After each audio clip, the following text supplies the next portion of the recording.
Alors aujourd'hui, je vais vous inviter à visiter avec moi un village qui s'appelle Afrique. Ce village a 54 pays et dans ces villages, tout le monde parle la même langue. Tout le monde se comporte de la même manière, tout le monde mange le même repas. Et voilà, tout le monde s'habille de la même façon.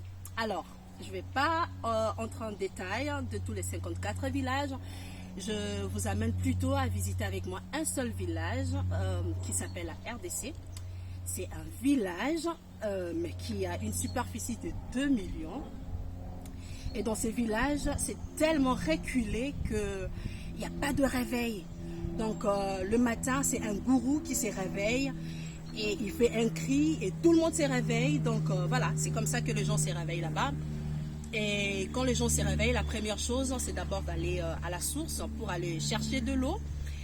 Et les gens ne marchent pas, mais ils montent plutôt sur un lion qui les accompagne.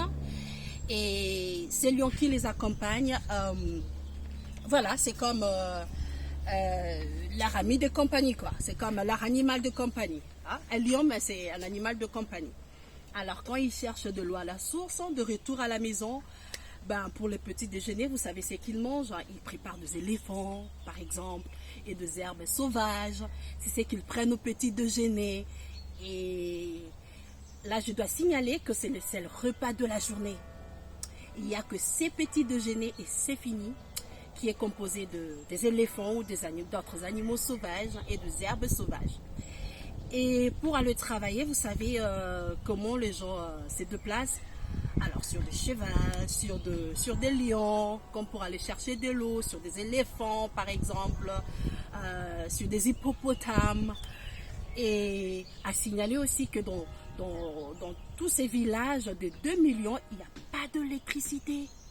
Il n'y a pas d'électricité, la technologie moderne n'est pas encore arrivée dans ces villages. Donc voilà, c'est vraiment reculé.